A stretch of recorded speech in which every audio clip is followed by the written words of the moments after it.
જય શ્રી કૃષ્ણ.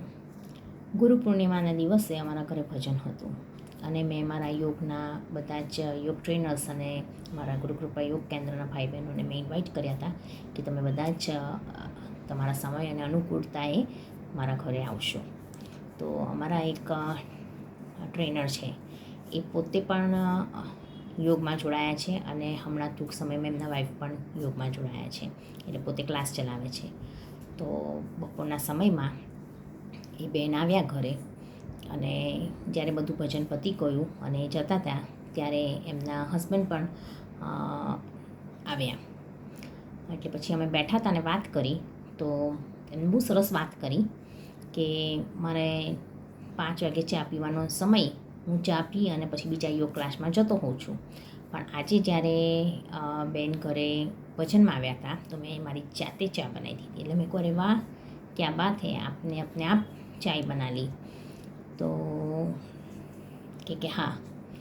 અને પછી એમને સરસ વાત કરી कि आप ही बताते थे ना कि थोड़े काम में हेल्प करना है तो अब मैं करने लगा हूँ हेल्प. और ऐसा कभी होता है कि उनको कहीं बाहर जाना होता है तो मैं रुकता टोकता नहीं हूँ और उस टाइम पे अगर मेरे चाय का समय होता है तो मैं खुद बना लेता हूँ. તો ગુરુ પૂર્ણિમાના દિવસે આપણે જ્યારે ક્લાસ ચલાવતા હોઈએ, ક્લાસ ચલાવવાની સાથે યોગની સાથે હું આહારની સાથે સાથે હું સુવિચારો પણ કહેતી હોઉં છું. સાથે સાથે હું આ રીતે પણ કહેતી હોઉં છું કે ઘરમાં ભાઈઓએ પોતાના ઘરે બહેનોને હેલ્પ કરવી જોઈએ અને બહેનોને ક્યાંય જવું હોય તો થોડું એડજસ્ટ કરવું જોઈએ. તો ગુરુ પૂર્ણિમાના દિવસે મને આ વાત જાણીને બહુ જ આનંદ થયો કે આપણે જે વાતો કહેતા હોઈએ છીએ એ વાતો ભાઈઓ સાંભળતા પણ હોય છે અને એને અનુકરણ પણ કરતા હોય છે અને એના લીધે બહેનોની લાઈફ ઇઝી થતી હોય છે. તો ઘણી વખત જોઈએ છે કે એક્સપેક્ટેશન્સ બહેનો સાથે એટલી બધી વધી જાય કે બહેનો ઘરનું કામ પણ પરફેક્ટ કરે, બહાર નોકરી કરતા હોય તો નોકરીમાં પણ એમને પરફેક્શનથી કામ કરવાનું હોય. પણ જ્યારે આ રીતે ભાઈઓ પોતાના ઘરે બહેનોને મદદ કરે, એ લોકોને હેલ્પફુલ રહે તો બહેનોનું કામ ઇઝી થાય અને બહેનો પણ ઘરના કામની સાથે સાથે સમાજ સેવા છે કે ઇવન આવા યોગ ક્લાસ ચલાવવાના કાર્યમાં એ લોકો ઇઝીલી કરી શકતા હોય છે.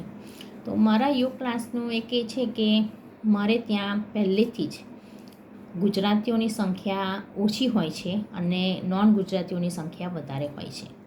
આજે સવારે પણ મને એવું થયું કે હું જ્યારે વોકિંગ કરતી હોઉં તો મેં મારી નજર પડી દરેક વ્યક્તિઓ ઉપર, તો મને ક્યાંય વધારે ગુજરાતીઓ ના દેખાયા અને એનું કારણ પણ કદાચ એ જ છે કારણ કે ગુજરાતી જે ભાઈઓ છે એ લોકો પોતાનું કામ જાતે ઓછું કરતા હોય છે, જ્યારે નોન ગુજરાતીઓની સંખ્યામાં આપણે જોતા હોઈએ તો એના કમ્પેરિઝનમાં.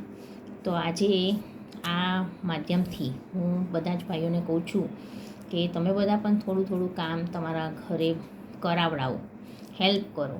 કશું ના કરી શકતો એટલીસ્ટ પોતાનું કામ તમે જાતે કરો તો બહેનોને બહુ જ રાહત રહે. અને ક્યારેક એવું બનતું હોય કે બહેનોને કોઈ કામ માટે બહાર ગયા હોય અને જ્યારે એ લોકોને આવવાનું મોડું થઈ જતું હોય ઘરે તો લગભગ બધા જ ઘરના સભ્યોના મોઢા ફૂલી જતા હોય છે. તો એવા મોઢા ફૂલાવાના નહીં, સમજવાનું કે જ્યારે આપણે ઘરની બહાર હોઈએ જ છીએ તો બહેનો ઘરનું ધ્યાન રાખે છે, તો કોઈક દિવસ વરસના વચલે દાડે જો બહેનો ઘરની બહાર જાય તો જ્યારે પાછા આવે તો જરાક હસતું મોઢું રાખી અને એમનું સ્વાગત કરો તો એમનો પણ જે થાક છે એ દૂર થઈ જાય. તો મને થયું કે ચલો મારી આ વાત છે હું આજે ફેસબુકના માધ્યમથી, ઇન્સ્ટાગ્રામના માધ્યમથી હું બધાની સાથે શેર કરું અને જેને પણ મારી વાત સારી લાગી હોય એ લોકો લાઈક કરજો, કમેન્ટ કરજો અને અમારી પોસ્ટને શેર કરજો. Thank you so much. Om જય શ્રી કૃષ્ણ.